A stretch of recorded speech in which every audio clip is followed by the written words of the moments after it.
Ladies and gentlemen, good morning, good evening, welcome. I am Marta Mitico, founding partner of BR Visa.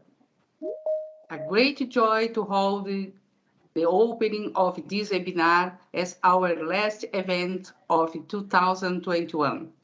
A milestone of our celebration for our 10 years of BR Visa in 2022 and the beginning of our project to strengthen our internationalization from next year.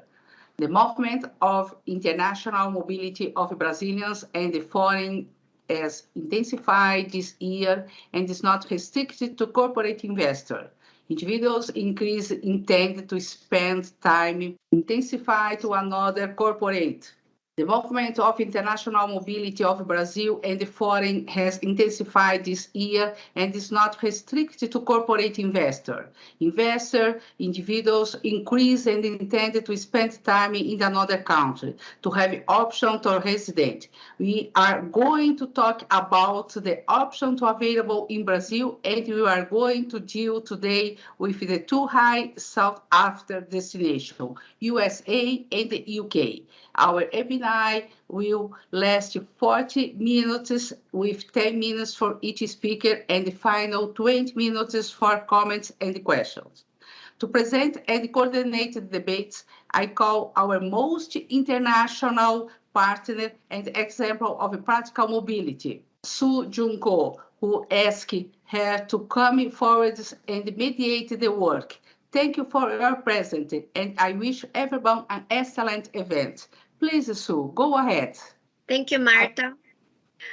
Welcome to our international webinar on foreign direct investment and international migration with distinguished speakers from Miami, United States, São Paulo, Brazil, and London, UK. My name is Sujong Ko, as Marta introduced, and I'm a founding partner of Golden Oak Consulting. We are a merger acquisition advisory firm based in São Paulo, Brazil, and we focus on clients and partners all around the world, especially Asia and Latin America.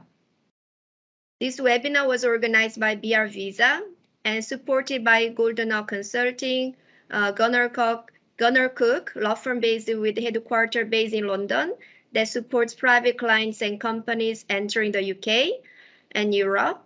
You Are Home, Casa do Brasil, Londres, charity institution to support the immigrants to UK. And finally, IBRE, Brazilian Institute for Development of International Business Relations. We have three distinguished speakers, Milena Miltró, Bernardo Mira, and Victoria Navas. The first speaker is Milena Miltró.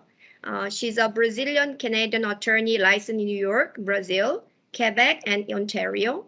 Milena is also a Brazilian accountant and a legal consultant at BR Visa in Miami, Florida. Milena has been working with immigration since 1996. In sequence, we have Bernardo Mira. Bernardo Mira is a Brazilian attorney specialized in state law, and for more than 14 years, he has been working with immigration. Bernardo is a chief of growth of BR Visa. Finally, we'll have Victoria Navas. Victoria is an immigration lawyer, and for almost 30 years, she has been working in the UK, Brazil, and Europe. Victoria is a partner of the international desk and immigration team in Gunnar Cook LLP, London, UK. She's going to talk about the work visa and its changes. So as Marta said, each speaker will have about 10 minutes to do presentation and will be available to answer the questions at the end of the webinar. So please leave your questions or message on chat board. This webinar is being recorded just for your reference. So we are ready to start. Let's start with Milena Miltró. Welcome, Milena. Thank you. Thank you, Sue. Good morning. I'm very pleased to be here today. Besides being working with immigration since 1996, I'm also an immigrant myself. I have dual nationality. I'm a Brazilian and Canadian, and I'm a currently holder of a green card in US. So I'm pretty much in this field for a while. And today I'm going to talk to you about the US investment visas and alternatives because I want to call your attention for other types of visa, not just the investment visas. I don't know if you have ever noticed, but the American visas, they're labeled by letters. We have the visa A, the B, B1, B2, tourist and investor. We have the C, the D for crew members, and we have the E visa. I'm going to start with the E visa. We have E1 for traders and E2 for investor visas. So the investor is a type of visa for a foreigner who wants to come to the US to develop and direct the operations of a company here in the US. It is a very popular visa because you can renew it every 5 years without limit, and you don't have to maintain a company outside the US as the L1 visa, where you transfer a foreigner from one company to another company in the US. However, on the other hand, it does not guarantee you the path to green card, and you must have a nationality for one of the treaties with the US. Here on the slide, you're going to see the website where you can find if your nationality, the country from your nationality has a treaty or not with the US. Next. What are the requirements? Can you change it? Yes. So the first requirement, we need to determine the nationality. And how do you determine the nationality? By your citizenship. So the foreigner and the company, the foreigner must own at least 50% of the company. So the nationality of the company is determined by who owns the company, and the foreigner, they must have the same nationality. And then we have to find out if there is a treaty with this country from where the foreigners come. If it does, then you're eligible for the E2. Then we need a qualified investment. The foreigner has invested or is actively in the process of investing in a company here. The company must be real and their activity must be operating activities. I always get this question: what is a substantial investment? This is not a straightforward answer. It depends on the nature of the business. If you're buying a hospital, you're going to need a certain amount of investment. And if you're buying a restaurant, it's going to be another amount. So the immigration authorities, they use the probability test. Okay, and the investment needs to be in an operating company. It cannot be a passive and not for a non-profit company. Sometimes I have clients that buy a house here and they want to apply for E2 visa. That does not work. Okay, demonstrate the source of funds. It's very important. It must be to lawful source. And you can also start a new business. In this case, you need to present a business plan. Okay, it is very important that you show to the immigration authorities that you have the intent to leave the US once the visa is terminated. And you can also get visa for a spouse and unmarried child under 21 years old, and they're eligible to work here. Next, please. This is new, and I think it's very interesting for the person that does not have the certain amount of money to invest, and it does not have a nationality for one of the countries. It does not have a treaty. So you have this option. This is brand new, so we don't have many histories. It's the International Entrepreneur Parole Program. This program is for startup that has been established for 5 years. You can get the visa. It's not a visa. It is a parole. It's a temporary admission to the US. Initially, they're going to grant you 2.5 years, and you can extend for more 2.5 years. And the goal of this program is to bring intellectual property, new startup, new technology to the US. And it's open to all professional fields. Next, please. So the startup must be created in the past 5 years. The parole, the investor must has at least 10% in the startup entity, and the applicant must have a central and active role in the startup entity. Okay, and the startup entity must show that has potential to create new jobs. And the applicant must have a significant public benefit to the United States by showing that the company has received at least 250,000 capital investment from a qualified investor or at least 100,000 in awards or grant from federal, state, or local government. Next, please. Well, I want to talk about this employment-based immigrant visas, EB. You're going to see that EB-5, which one of the investor visas is in this list. U.S. provide 140,000 visas available per year in this category, EB visas, okay? But just for one country, you always hear this, oh, there's a backlog, because sometimes all the visas from a specific country was already taken, and then you have to wait for the new year when it opens again to be able to get a visa. It does give you a green card, and after 5 years with a physical presence in the US, you can apply for citizenship. It's available to spouse and children. Next, please. So we have 5 types of EB visas. You have EB1, which is for work with extraordinary ability, which means Oscar winners, gold medal, Olympics. You have EB1B for foreign research and professors, EB1C for managers and executives transferred from multinational corporations, EB2 for professionals holding an advanced degree with U.S. job and workers with exceptional ability and U.S. job offer. This is a great visa because there is a program which is called the waiver program. If it's in the interest of the United States, they can waive the requirement of job offer.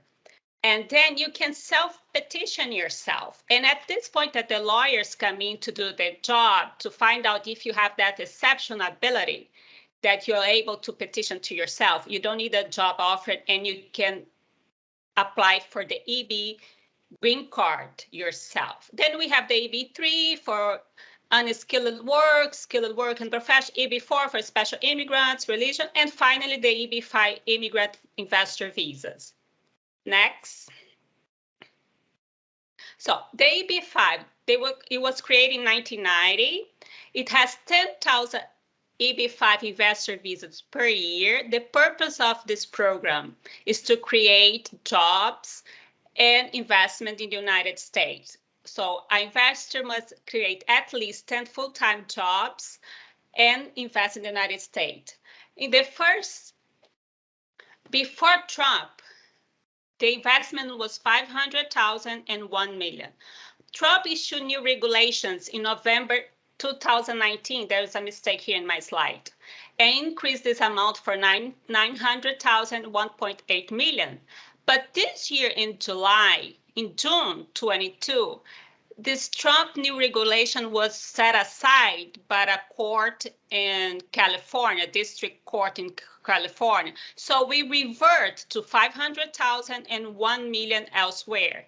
You have two options. You can invest directly in a company, or you can invest through regional centers pre-approved by immigration authorities. 95% of EB5 investor visas are done through regional center.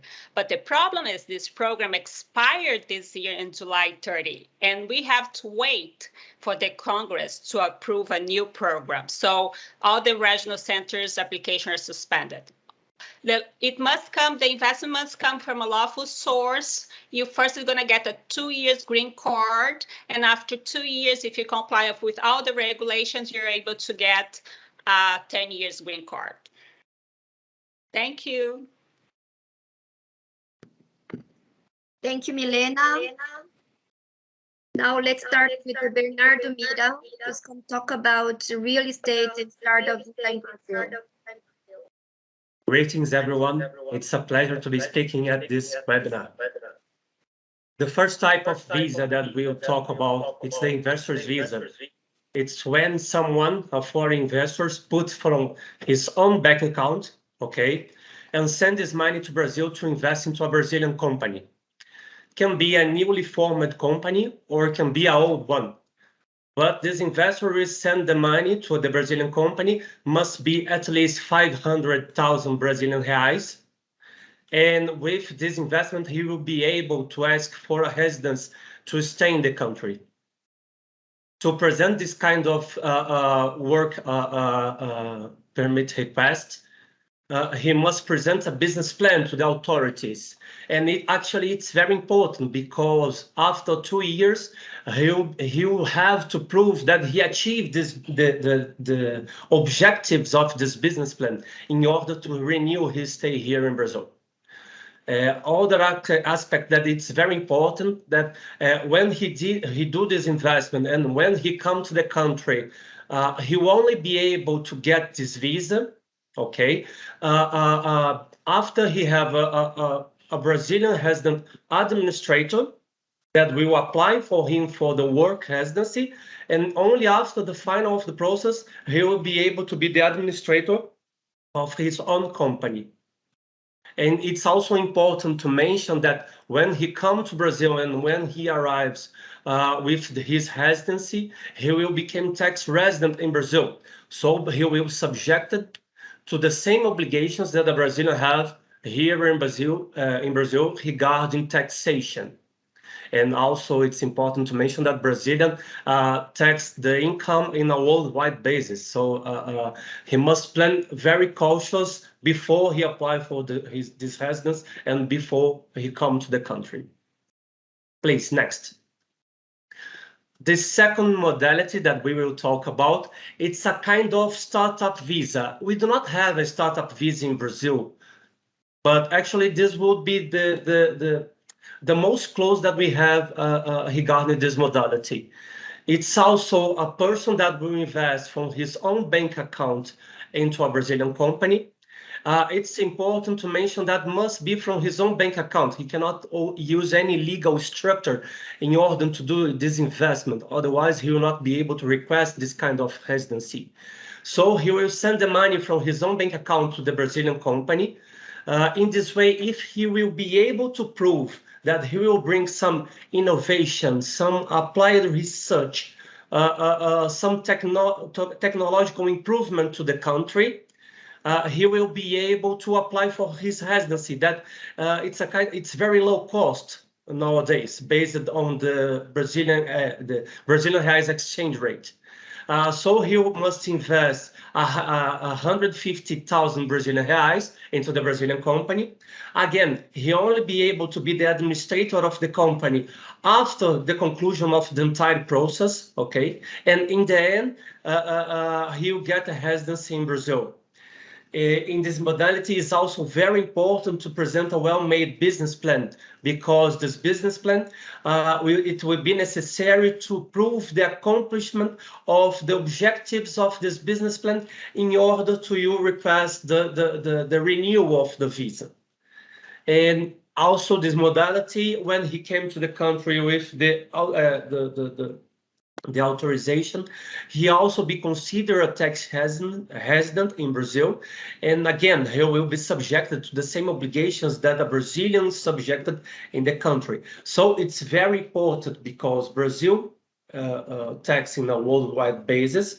So it's also very important to talk about planning. He must plan his tax subjects before he come to the country in order to have a smooth translation to Brazil. Next. This third modality, it's a real estate investor's visa. It's when someone decides to buy a property in Brazil and then request a residence permit. It's very important to say that as the other type of visa, he cannot use any legal structure to do this. He must invest from his own bank account, okay, from abroad, and send the money to buy the property in Brazil. And also, it's very important to mention that this money must come from the central bank, must be registered, the operation at the central bank, in order that the applicant will be able to prove the Ministry of Justice that this money is lawful, and he will be able to request for his residency.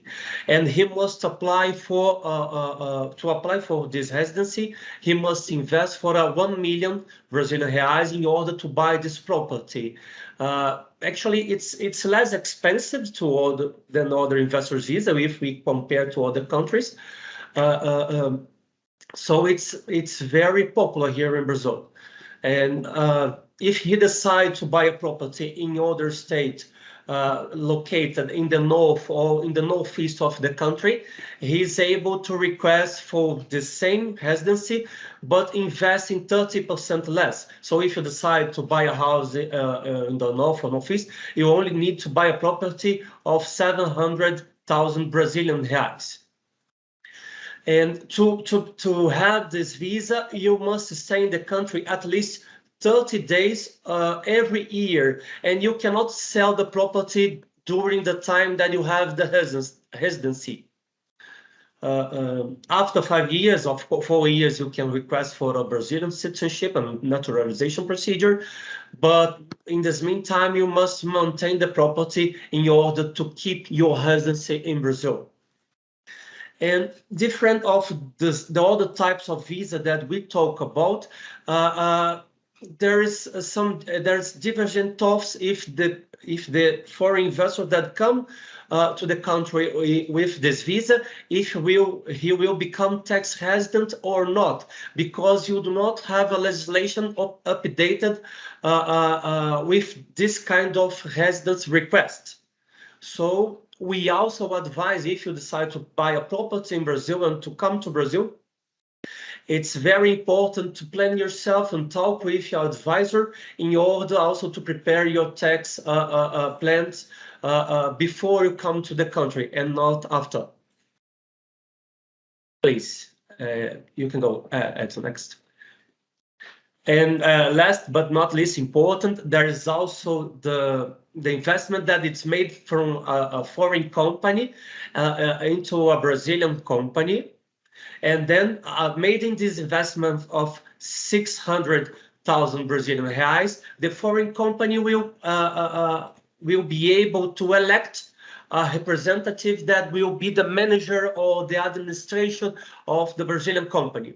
It's very important to mention that this investment must be also made and registered at the central bank in order to make it possible to apply for the residency.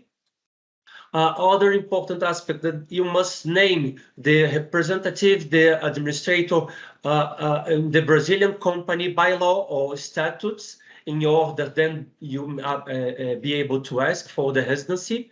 And also this representative, when he comes to the country, he will also become tax resident.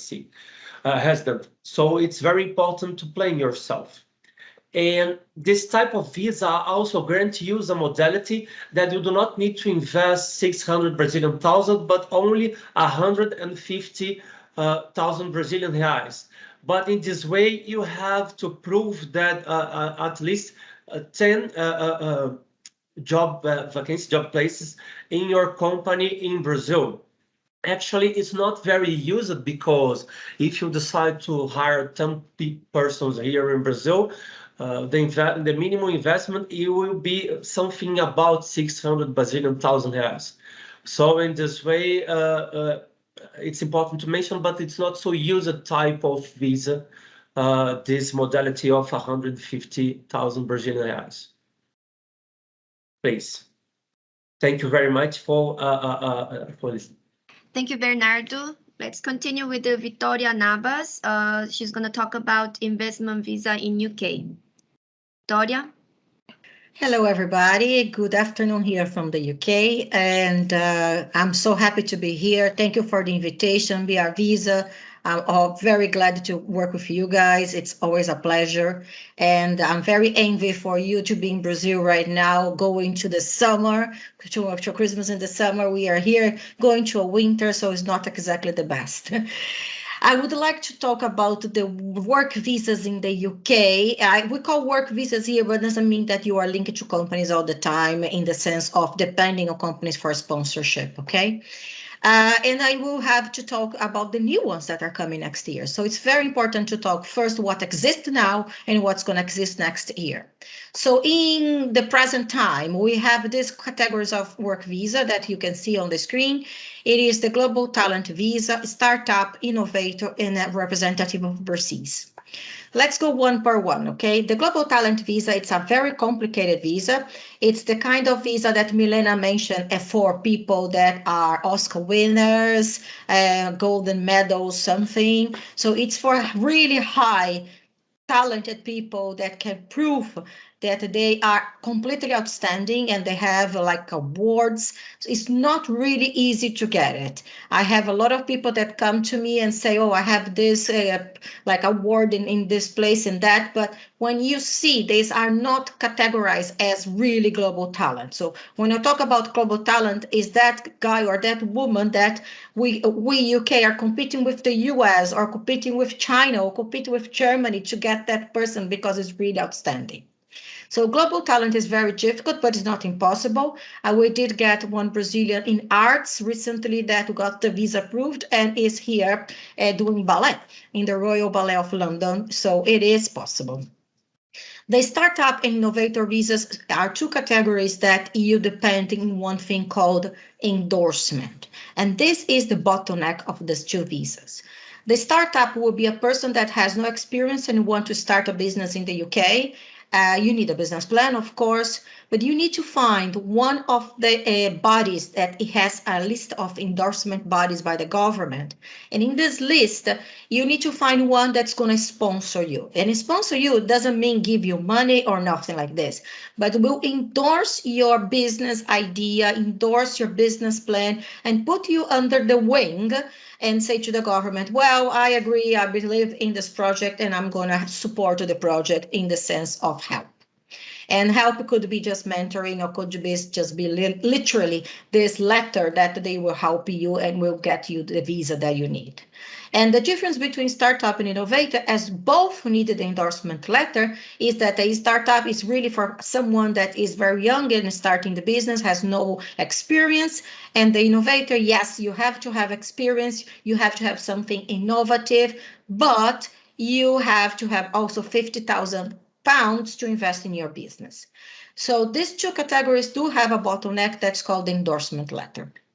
The sole representative of an overseas business visa is the most used one, is a person that's coming from another country to represent one company and start one in the UK.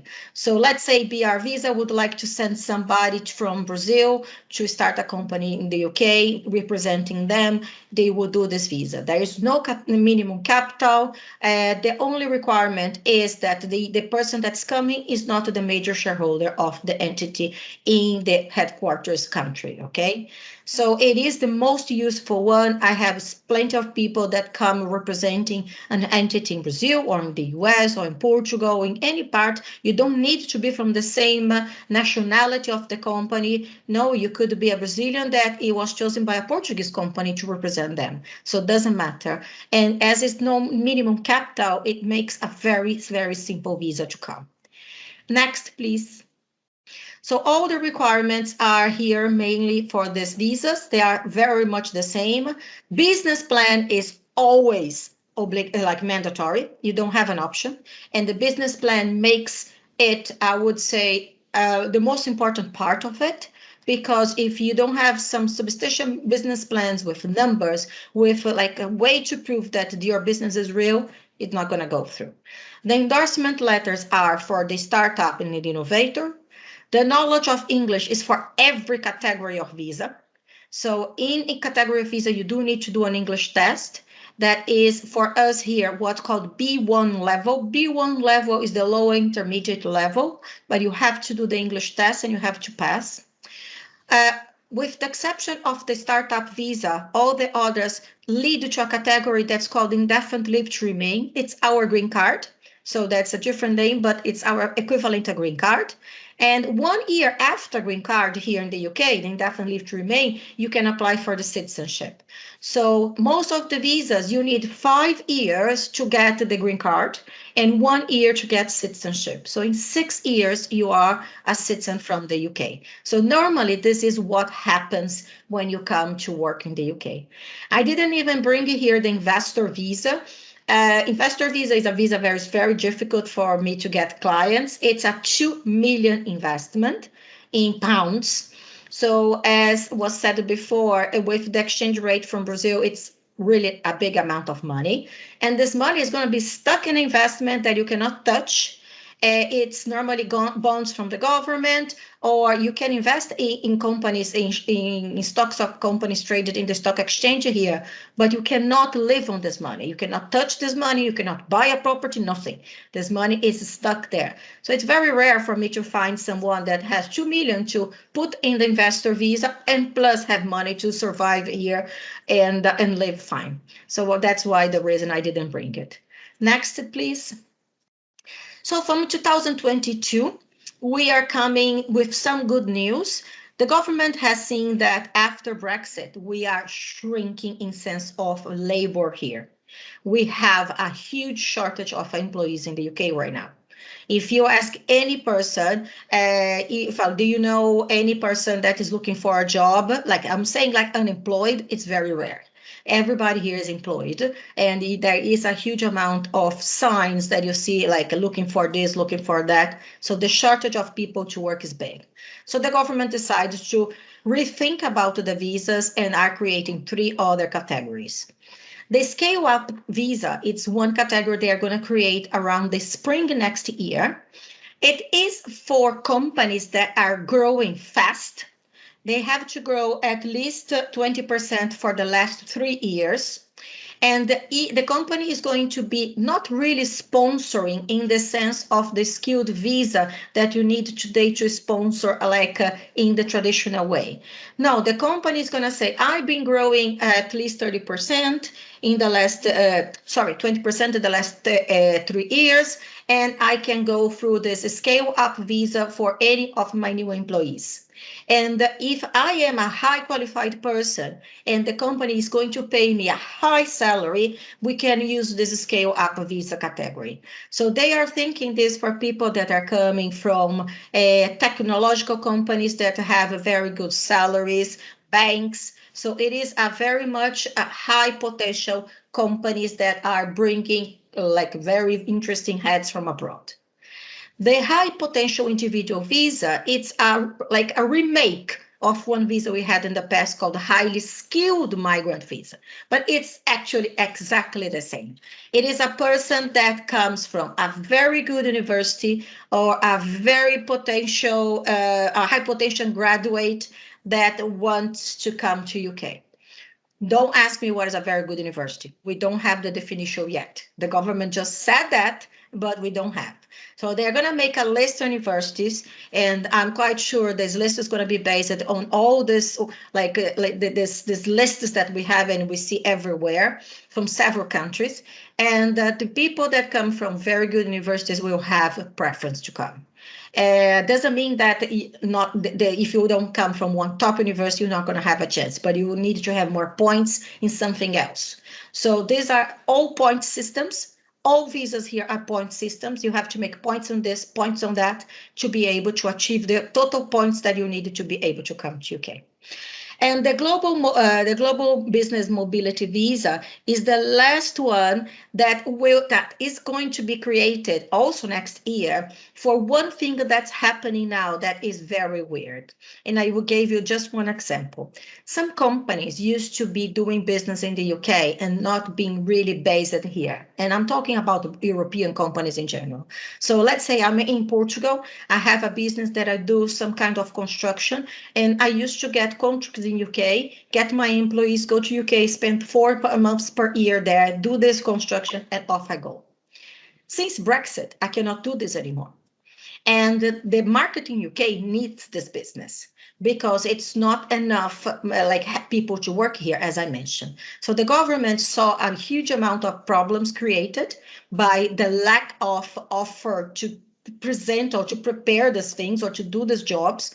So they start creating this new category, global business mobility, to give a chance for companies to come temporary to UK, bring people temporary here, do projects or the specific cases, etc., and then move out. So it is a new category also that's been created just to fill it up the blank that was left in the past. Next, please.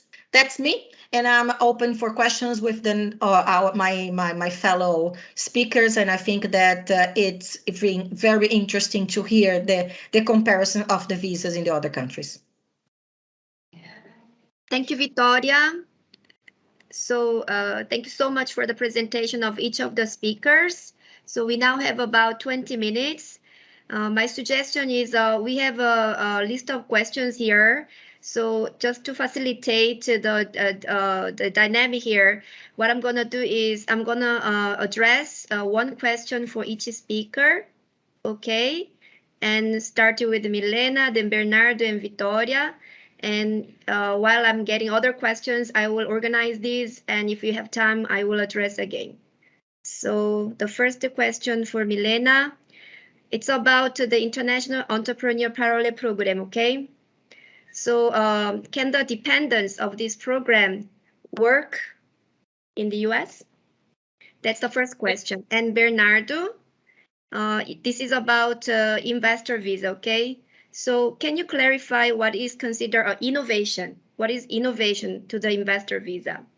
Finally, Victoria, it's about all these visa categories that you talked about. Can this person bring her or his family member? Okay, so let's start with the Milena.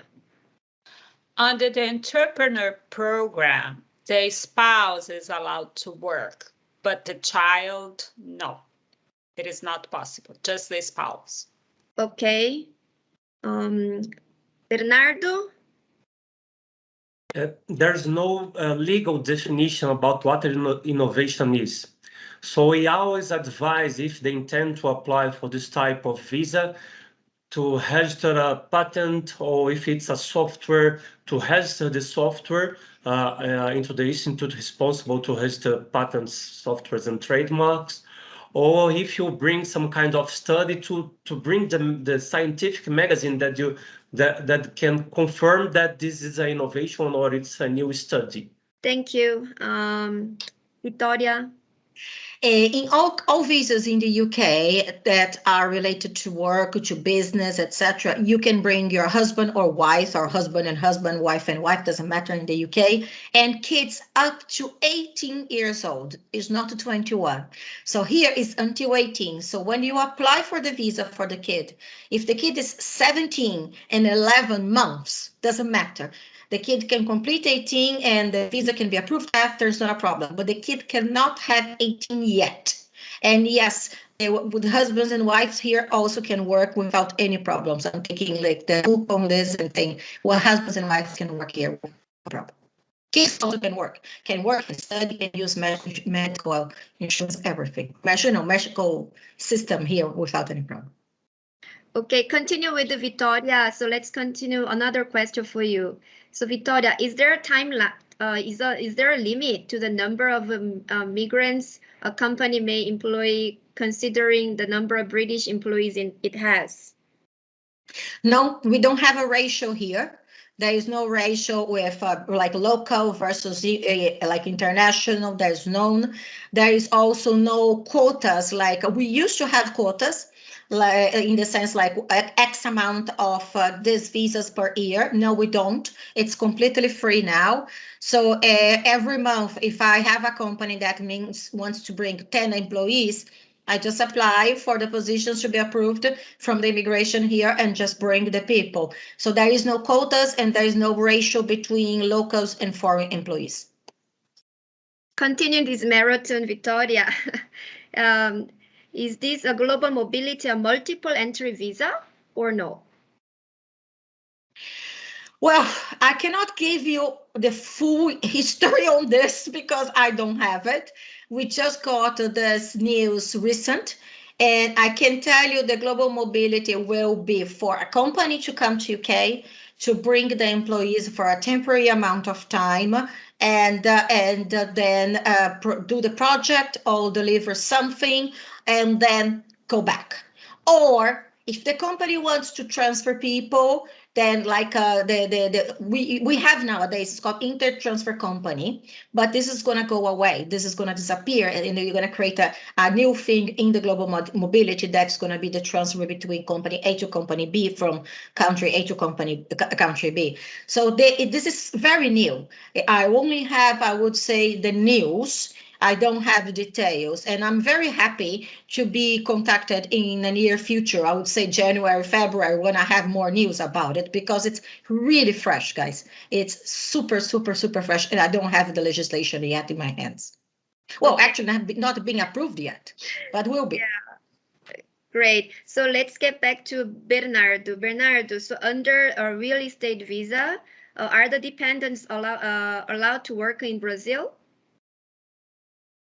Yes, they are allowed to work, but it's very important to say that the dependents will be bounded to the main the person that requests the visa. So in the time that his visa is valid, yes, but if his visa is canceled or if he decides to not stay in the country, so the dependents will not be able to work anymore. Thank you. So before I introduce the closing remark guest, I will address the one question to Milena. Feel free to answer this question, okay? It's quite a general one, okay? So it's about the public health care. So when someone applies for the visa in the US, if does that person receive public health care, or the new resident required to purchase private insurance? Is it something that you can cover in your answer? If the person is required to purchase private insurance, is that the question? Yes. Look, this is a very, we talked a lot about this last year during the Trump area, because he didn't want someone to come to US and rely on the US system. And visas petition were being denied because the person did not have a private insurance. And nowadays we still see this conversation, but with the new president, things are changed. Our advice is not to rely on the public system. Try to get your private insurance, but if you're not able, then you're gonna need to rely on the public system. But the US does not want to have a new foreigner as a burden to the system. That's the general idea, but each case has its own analysis. Thank you. And just to for the benefit of everybody who was not able to participate this webinar from the beginning, I'm getting the question about the timeline. So in terms of timeline to get the visa in Brazil, UK, and US, can each speaker generally talk about the timeline? Let's start with Victoria, Milena, then Bernardo. I can say that it depends so much in each category we're talking about, okay? If we are talking about, for example, the categories that you apply for yourself, like the sole representative of overseas company, we prepare the business plan and then we apply for the visa. You don't depend on any company here, and you're going to do everything with us and we apply in Brazil. After we apply, it will be between 30 to 60 days to be approved. And used to be much faster, used to be 10 business days. COVID stopped the service for a year and something, or was actually sluggish for a long time. So I cannot guarantee you that that's 10 days will come back anytime soon. They always say in the website, oh, if we have availability, we'll be able to pay the fee to do 10 days. When you get there, If no availability, you go through the regular way. When the visa is related to a company, then you will depend on the company and the speed the company wants to go. And then things can go slowly to do the procedures here. And then when you go to Brazil to do the visa there, it's the same thing. Either 10 business days or it's 30 to 60 because they don't have availability to the speed. Okay, thank you. Milena? Well, it gonna depends on the type of visa you're applying.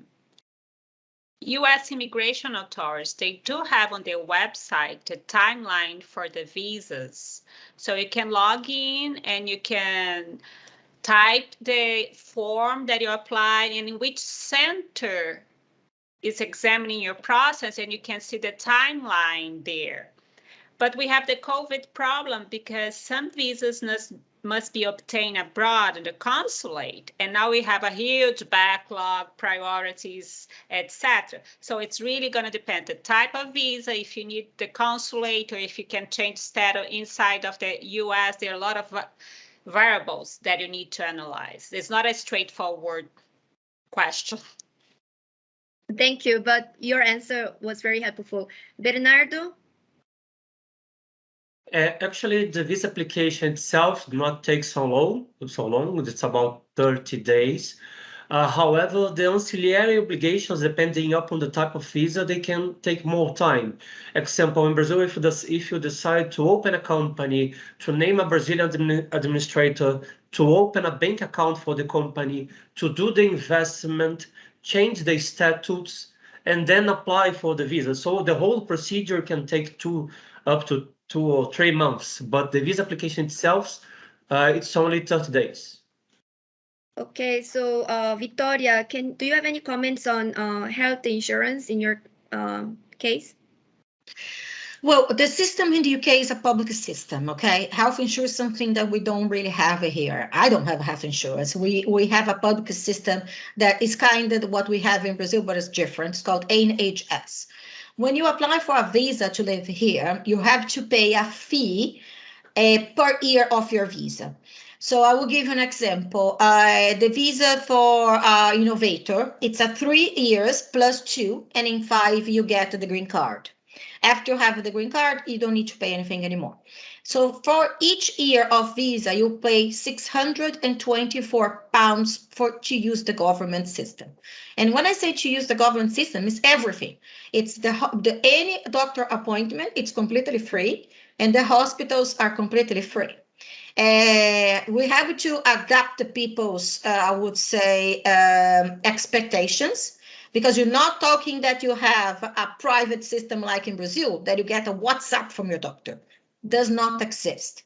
The system is you go through your medical doctor from your neighborhood. It's a general practice, and he will examine you. And if he thinks you need a specialized, he will refer you. So it is a different system, but you pay 624 and you're entitled to anything. So you are absolutely entitled to use. I have clients that broke a leg on the street, just fell and broke a leg. And I had clients that had to treat a cancer here absolutely free, without paying anything else more than 624. And I can guarantee that 624 pays one consultation in the private sector.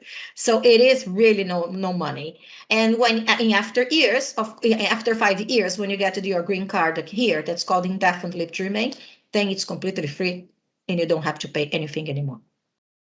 So that's the expertise. We keep asking questions, and all the experts were very able to answer those questions. I'm so excited to have you here. But because of the time control, I'm going to now invite to the president of IBRE, one of our supporters, Mauricio Prazak. Mauricio, are you there? Okay.